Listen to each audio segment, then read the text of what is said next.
What is up guys, again Joshua D back again with another YouTube video, and welcome back again to my YouTube channel. For today's video guys, bringing you the best tips and tricks, also my strategies and also my secret on how to build and grow your YouTube channel that is convert your capability here in YouTube into a success. That's coming up. If you're new here to my channel, consider subscribing. For today's video guys, pag-usapan natin ngayon kung paano nga ba mag-grow pa ngayong 2026. Kasi last year, napag-usapan natin paano ba kunin yung 1,000 subscriber at 4,000 watch hour. Magbibigay pa ako ng more advices, more strategies kung paano makuha yung 1,000 subscriber at 4,000 watch hour. So pag-usapan natin ngayon, paano ba maging YouTuber, maging vlogger, or ano pa yung mga requirements na kailangan sa pagiging YouTuber dito sa YouTube. And by the way guys, maraming salamat po sa patuloy na pag-support niyo po sa ating YouTube channel. Sobrang malaki po ang naging tulong po ninyo na mapalaki ang YouTube channel natin. And last year, 2025, naging mas malawak pa yung expansion ng YouTube natin ngayon. And as we reach this milestone na 100,000 subscribers na tayo, magbibigay pa ako ng mas maraming advices, strategies bilang a content creator sa lahat ng aspiring vloggers dito sa YouTube. Hindi pa huli ang lahat.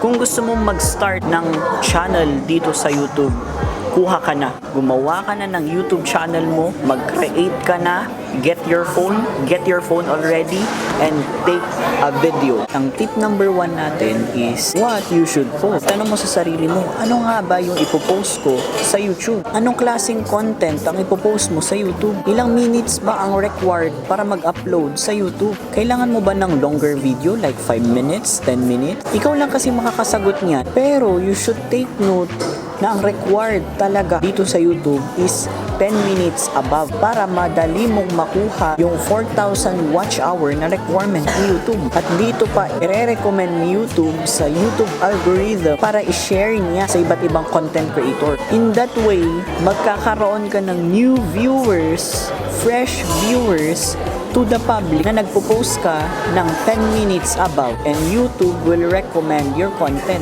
Next na itatanong mo sa sarili mo, anong klaseng content ang ipopost mo sa YouTube? Dito na magsisimula yung deep researching na tinatawag. Mag-isip ka ng isang content na sa tingin mong makakatulong sa audience mo. Kasi kung nag-niche down ka, for example, yung channel mo is about beauty vlogs or gym tip, mag-iisip ka na kaagad ng isang content, isang concept na tungkol sa gym or tungkol sa beauty. Madali mo na lang siyang matutuklasan o malalaman dahil alam mo na yung tungkol ng channel mo. Tip number 2 natin na kailangan mong itanong din sa sarili mo is when you should post. Kailan ka ba mag-a-upload ng content na sa tingin mong maraming mga taong manonood sa content mo? For me kasi, literally, ang ginagawa ko is doon sa seasonal na, for example, ang mga tao is vacation nila sa mga work nila or yung mga estudyante, bakasyon nila sa school. Kailangan mong alamin para doon ka mag-upload. Kasi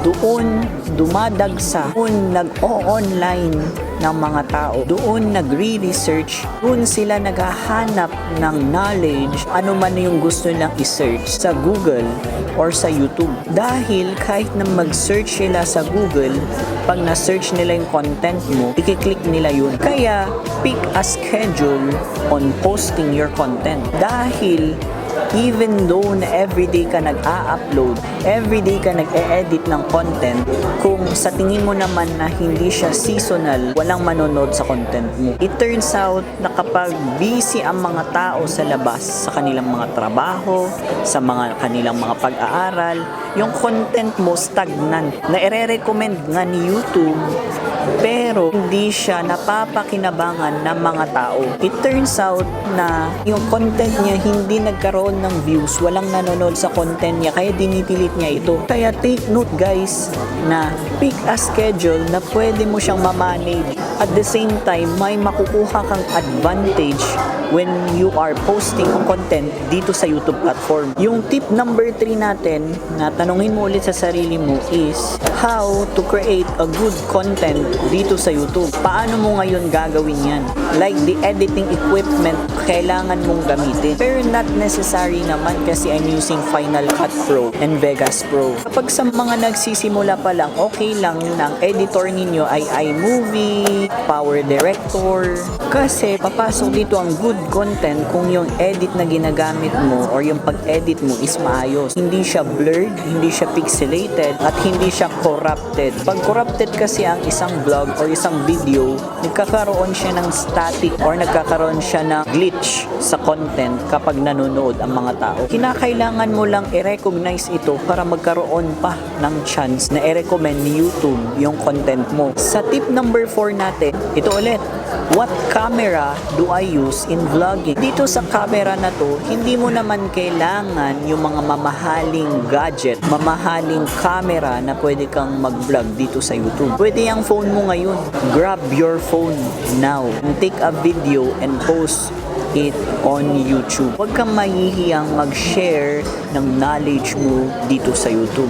Kung meron kang passion, meron kang eagerness, meron kang willingness, dedication sa pagpa-vlog, gawin mo na yan. You don't need a fancy camera like DSLR camera, Canon G7X, or yung mga Canon na mga sikat na ngayon na mga camera, or yung GoPro.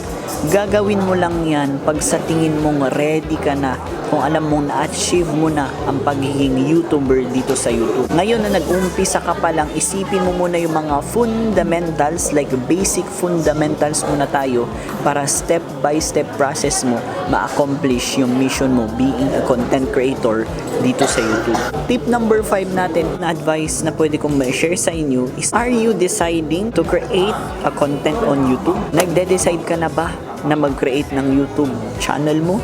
Or nagde-decide ka na ba na mag-umpisa na yung 2026? Huwag mo nang patagalin pa. Mag-umpisa ka na mag-upload ng content mo. Isipin mo na yung content mo na sa tingin mong kakatulong sa mga tao. Pag nagawa mo yan, madali na lang sa'yo na gumawa ng content dito sa YouTube. Lastly, ito yung tinatawag na growth tactics.